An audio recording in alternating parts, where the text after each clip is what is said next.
Hi friends, welcome to Vennela sweet home. అందరూ ఎలా ఉన్నారండి? ఇవాళ ఇంట్లో ఉండే దోసపిండితో చాలా రుచికరమైన స్నాక్ ఈజీగా ఎలా ప్రిపేర్ చేయాలో చూద్దామండి. దీన్ని ఒక్కసారి చేసి పెట్టారంటే ఇంకెప్పుడైనా సరే ఇంట్లో దోసపిండి ఉంటే ఇలాగే చేసి ఇమ్మంటారండి. అంత బాగుంటుంది. రుచి అయితే మాటల్లో చెప్పలేనండి, అంత బాగుంటుంది. దీనికి ముందుగా 2 గంటలు దోసపిండి తీసుకొని తగినంత బెల్లం వేసుకోవాలండి. పొడి చేసుకొని స్వీట్ ఎంత కావాలో అంత బెల్లం యాడ్ చేసుకున్న తర్వాత ఇందులో 2 టేబుల్ స్పూన్లు పెరుగు వేసుకోవాలి. ఫ్రెష్ పెరుగు తీసుకోవాలండి, పుల్లటి పెరుగు అస్సలు తీసుకోవద్దు. అలాగే ఒక 1/2 కప్పు పచ్చి కొబ్బరి తురుము కూడా వేసుకొని ఇప్పుడు ఇందులో ఒక్క చిటికెడు సాల్ట్ వేసుకోవాలండి. మీరు దోసపిండిలో సాల్ట్ వేయనట్లయితే ఇందులో కొద్దిగా సాల్ట్ వేసుకోవాలి. అలాగే కొద్దిగా నువ్వులు వేసుకోవాలండి. నల్ల నువ్వులు వేస్తున్నాను, మీకు నచ్చితే తెల్ల నువ్వులు కూడా వేసుకోవచ్చు. అలాగే ఒక 2 ఇలాచి దంచుకుని వేసుకోవాలి. చాలా కమ్మగా ఉంటుందండి టేస్ట్. మీరు అయితే ఇంతవరకు ఎప్పుడు కూడా ట్రై చేసి ఉండరు దోసపిండితో. ఒకసారి చేసి చూడండి, ఎంత బాగుంటుందో తెలుసా. ఇప్పుడు ఇందులో కొద్దిగా నెయ్యి వేసుకోవాలండి. నెయ్యి ఇష్టమైతే యాడ్ చేసుకోండి, లేకపోతే స్కిప్ చేసుకోవచ్చు. నెయ్యి వేసారంటే చాలా బాగుంటుందండి తినేప్పుడు టేస్టు.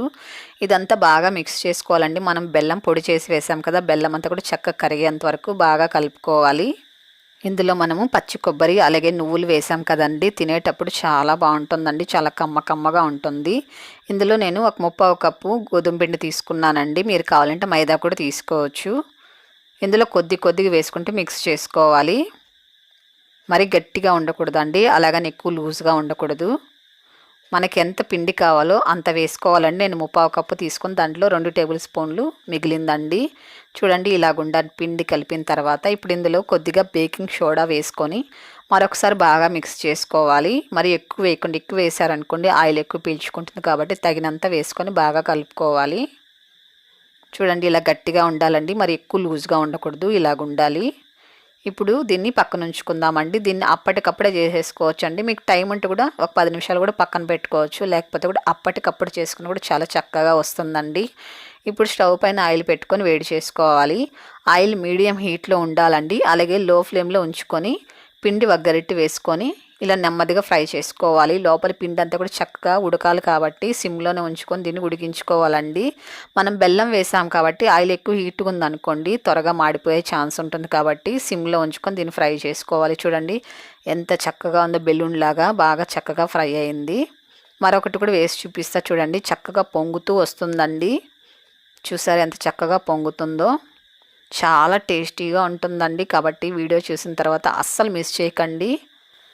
మీరు బెల్లం ప్లేస్లో మీరు చక్కెర కావాలంటే కూడా వేసుకోవచ్చండి. చక్కెర వేసుకుంటే కూడా టేస్ట్ బాగానే ఉంటుంది. మీకు బెల్లం ఇష్టం లేనట్లయితే చక్కెర కూడా వేసుకొని చేసుకోవచ్చండి.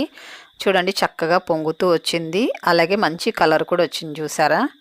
ఇప్పుడు మిగతా అన్నీ కూడా ఇలాగే ఫ్రై చేసుకొని తీసుకుందామండి. ఆయిల్ కూడా చాలా తక్కువ పీల్చుకుంటుందండి. మీరు వంట సోడా ఎక్కువ వేసారనుకోండి ఆయిల్ ఎక్కువ పీల్చుకుంటుందండి. కాబట్టి చూసుకొని వంట సోడా యాడ్ చేసుకోండి. దీన్ని ఒక టిష్యూ పేపర్ పైకి తీసుకున్న తర్వాత ఇలా ఒక సర్వింగ్ ప్లేట్లోకి తీసుకోండి. ఎంత యమ్మీగా ఉంటాయో తెలుసా. తింటుంటే సూపర్ అంటే సూపర్ అండి, చాలా బాగుంటాయి. లోపలంతా ఫ్లఫీగా, పైన క్రిస్పీగా, చాలా కమ్మగా, చాలా బాగుంటాయండి. మరెందుకు ఆలస్యం, మీరు కూడా ఒకసారి ఇలాగే చేసుకొని టేస్ట్ చేయండి. టేస్ట్ చేసిన తర్వాత ఎలాగొచ్చాయో తప్పకుండా కామెంట్ చేయండి.